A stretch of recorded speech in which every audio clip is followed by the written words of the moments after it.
Hi, everyone. Welcome to Founders and Funders on Rolling Out, where we talk to the biggest and brightest of our generation. I'm your host, Vera, and joining me today is the brilliant Teasha Cable. Hi, Teasha. Hi, how are you? So fine. It's lovely to meet you. Can you tell us a little bit about yourself?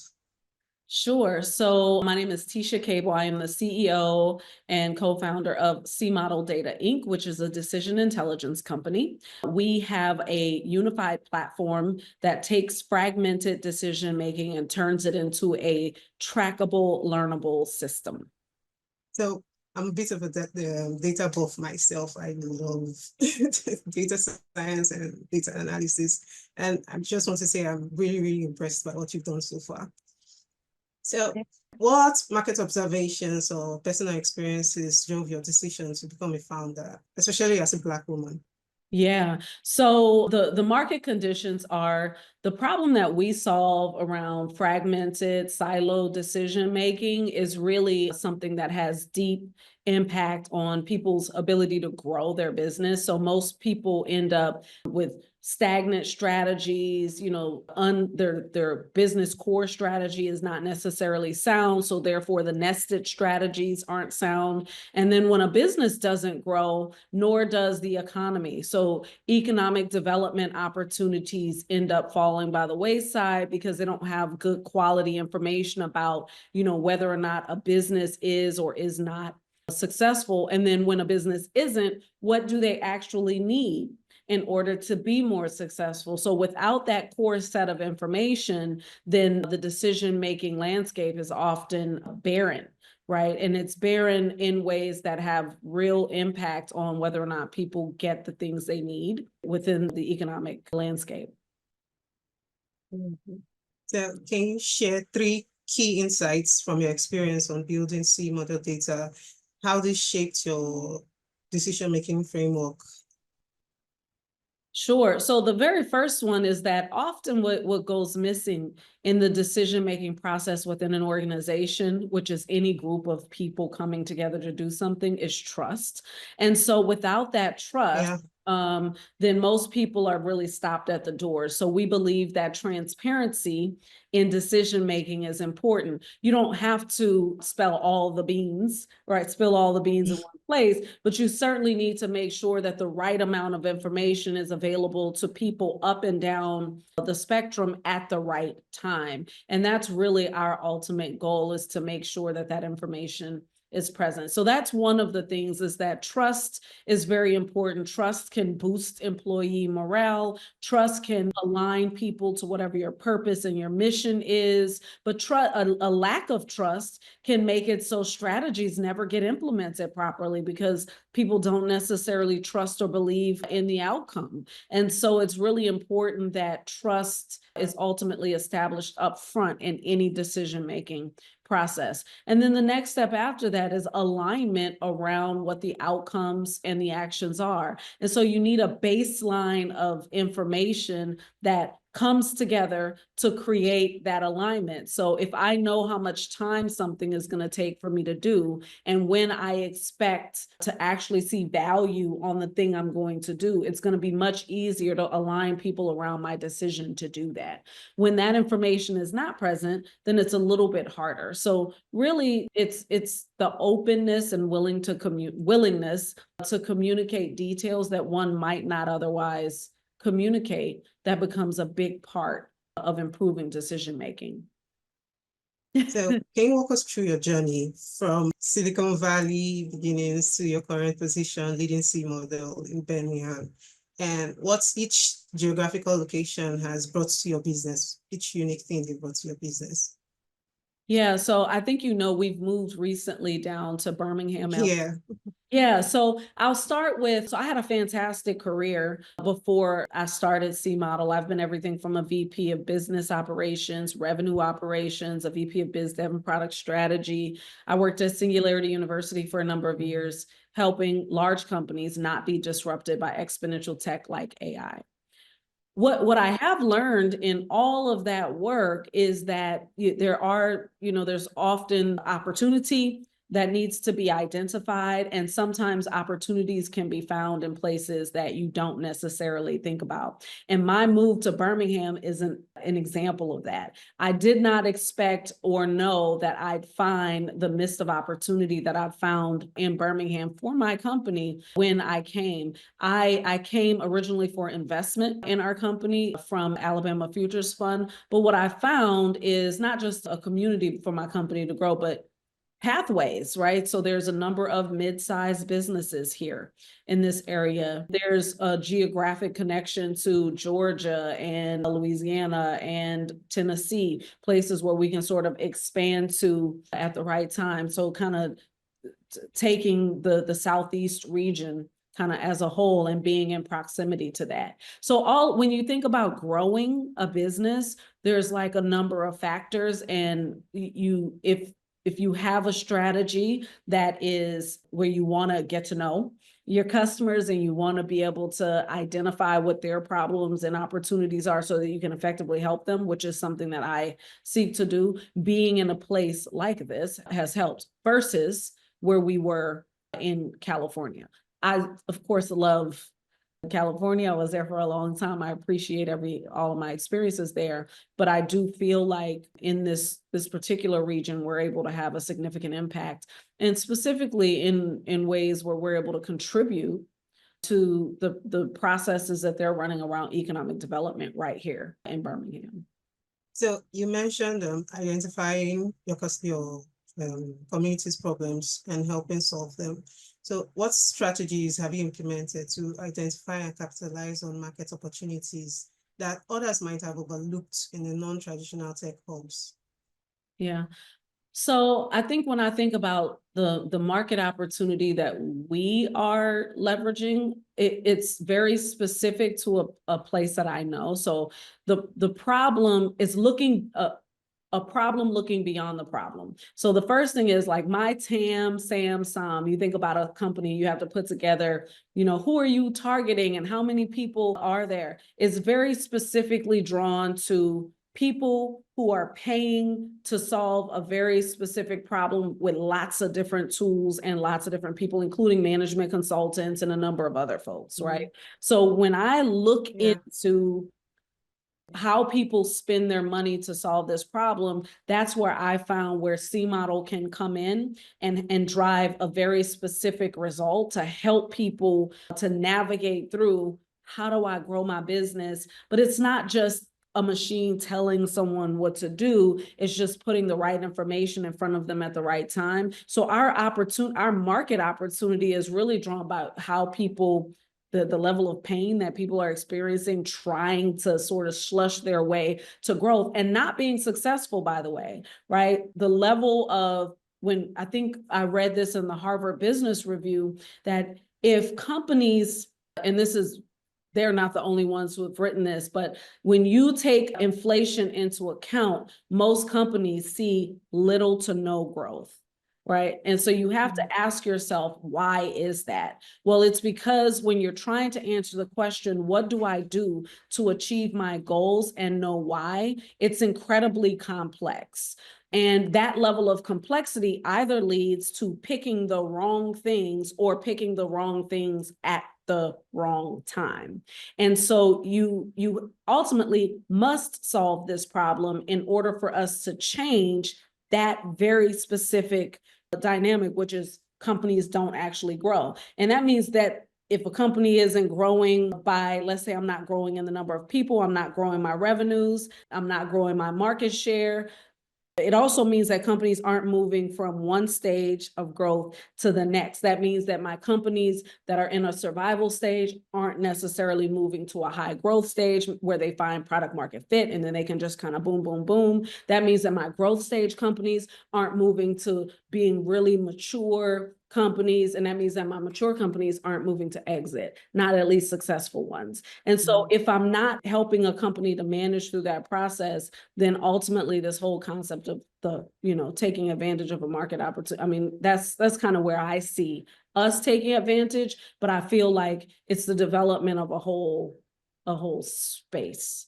So how do we approach due diligence and relationship building in your startup's ecosystem, particularly when you're evaluating a major decision like investing in a new software feature or in general?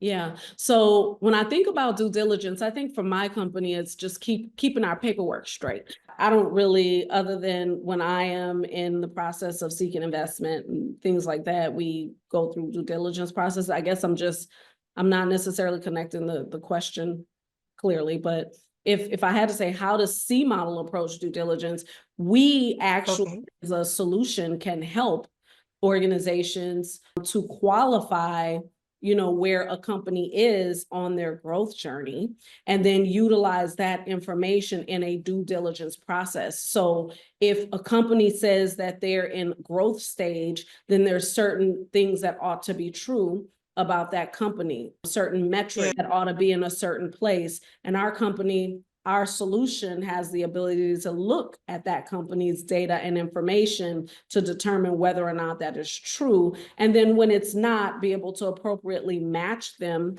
to a set of resources in order to make that true, right? If that's the goal of an organization who wants to help that company. So we can serve as a part of a due diligence solution in order to help validate whether or not a company has actually met a certain set of criteria or not. And then I think that's the best way for me to answer that. In terms of how we do it, we just try to It's fine. tell the truth, right? Okay. So what role has mentorship played in your journey, and how do you give back to emerging entrepreneurs in your community? Yeah, thank you for asking that question, because for me, mentorship has been sort of key in getting over some critical humps that we have. But for me, mentorship hasn't come in like a traditional, like, hey, I'm your mentor. Usually what happens is I find people who may be like-minded or have certain levels of expertise in an area, and they're just willing to share. They're open and willing to share the information that they have. And when I find people who don't hoard knowledge, I typically tend to try to spend as much time as possible with them so that I can learn, and I can consider that to be mentorship. And on the flip side, I do the very same thing. I actually formally and informally mentor startups coming along. I share everything that I've experienced to this point, including successfully raising over $2 million in venture capital. I share the details of how we were able to do that as much as possible, even the don'ts, right? Because the don'ts are the areas where people often hide their hand. You don't understand that. Yeah, like I give back as much as possible. And that's what our whole tool is, right? Our whole solution is about helping you get from one phase of growth to the next, right? What decisions are you making? I think we take for granted the information that founders and business leaders actually don't always have at their fingertips. And I'm hoping that our solution, having stored much of that up, is super helpful to them as they start navigating the critical decision landmines that are coming. So. Yeah. So you spoke about a LinkedIn post and giving advices, especially the don'ts. So what 3 pieces of advice would you like to give Black founders about raising capital, especially considering this economy and the climate right now?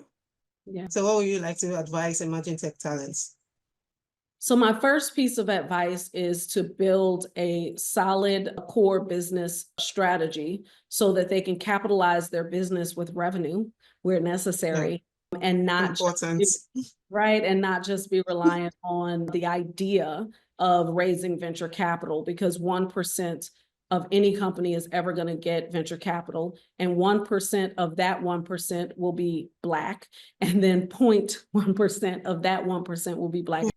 So based on that, there's other ways to capitalize your business. So, but in order to do that, you need a very solid core business strategy, which starts with clearly identifying who you are and what your purpose is. And when you have a set of values that are very clear, and when you have a clearly defined purpose that is not just make money, right? And when you have because that's not going to get you very far. And when that purpose is clearly identified in your vision, meaning what does the world look like when your purpose is fulfilled, and then a very clear mission, which includes a set of milestones and metrics that you can measure to determine whether or not you're on or off track, then there's a higher probability that you can make it from where you are to the next phase. Now, there's no guarantee for any of us that we end up at the ultimate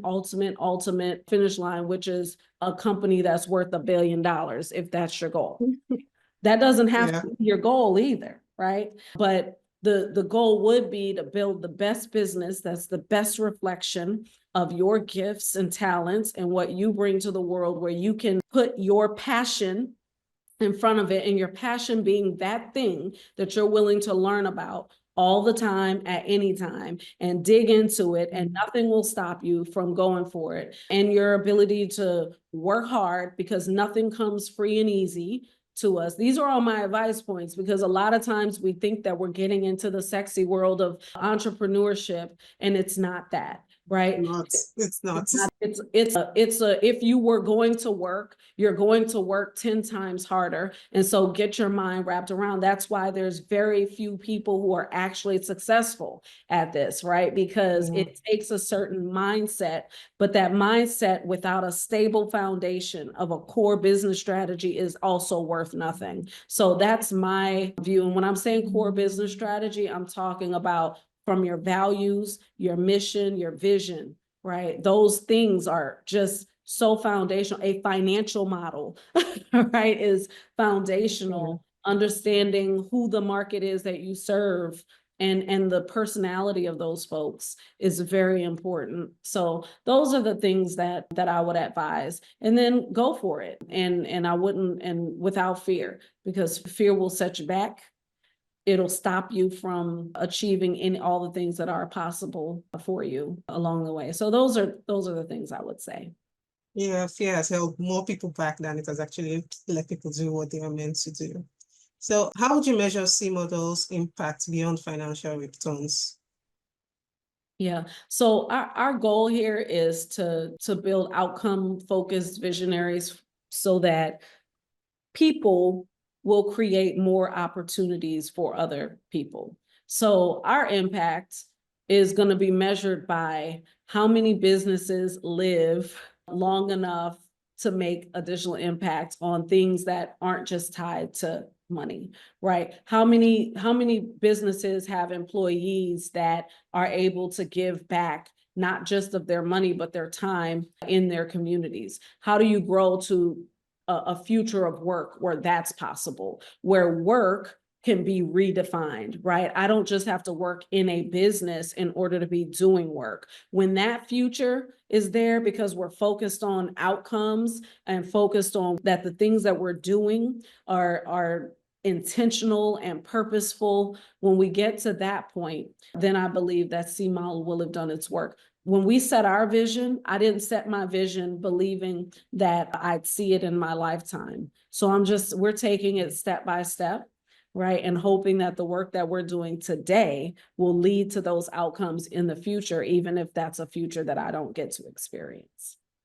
Oh, I'm sure you will experience it. You're doing such a great job. Oh, thank you. So can you complete these sentences for me?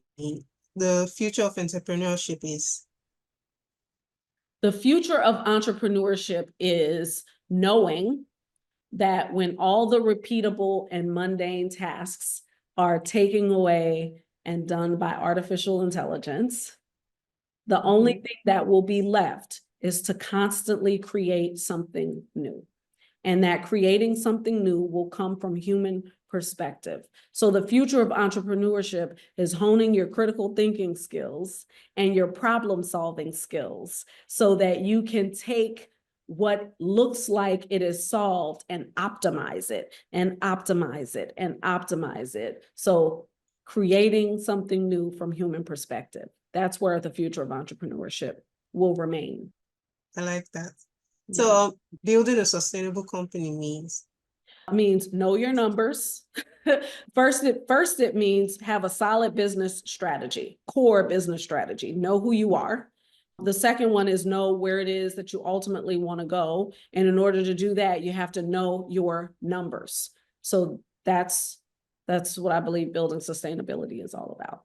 Okay. Black excellence in business Means excellence. So we have to step far outside of the mindset of mediocrity and be okay. Yeah. Be okay being excellent.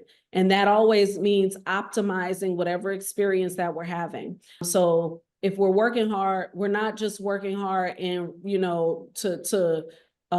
in competition, we're working hard because it's the right thing to do, right? And so excellence will be bred when we're doing the things that, one, we have passion and capabilities to do, right? So capability leads to excellence as well. The things that you can aspire to capabilities, right? You don't have to have them today, but you can want them and then you go for them. But excellence is executing at the highest level that you can. That means that there is no settling up for, mediocre behavior. We can't fall into traps of mediocrity. Yeah, we have to work twice as hard.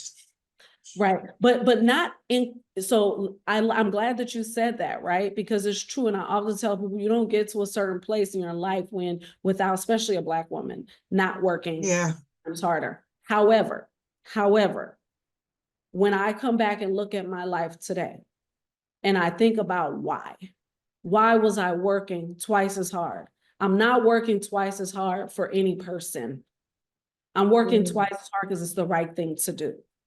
I'm working at my capacity, which looks like it's twice as hard. It's twice as hard. but what it is it's just me. Yeah.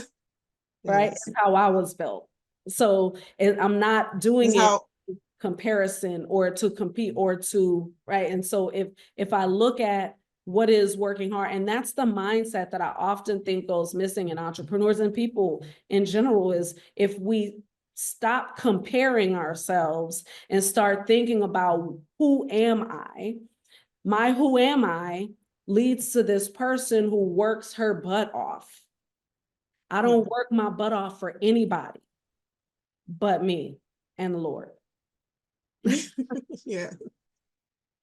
Okay, so final question. Can you share 2 moments where community support in Birmingham has significantly impacted your journey since you relocated there? Yeah, so there's 2 things that have been really beneficial for me here in Birmingham. One has been my place here at the Innovation Depot.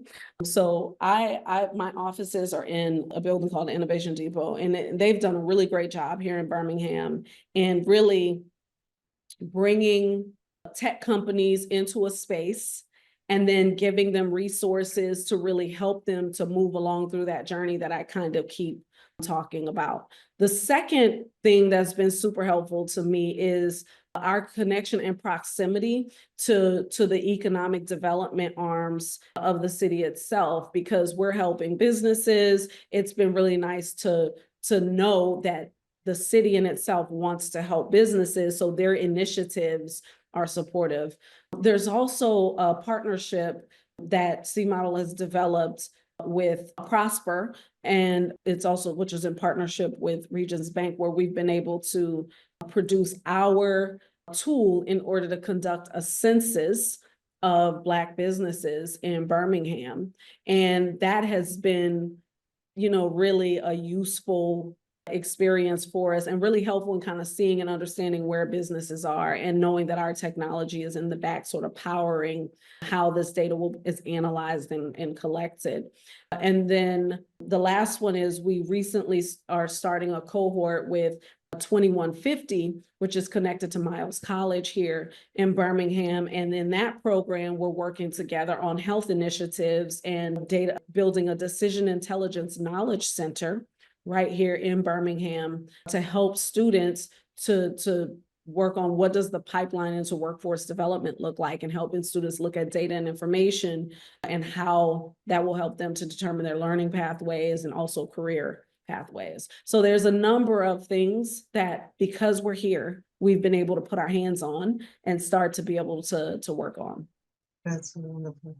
So I just want to say thank you for joining us today, and thank you everyone. This is Founders and Funders for Rolling Out. I'm your host, Vera, and until we see you next time. Thank you. Thank you.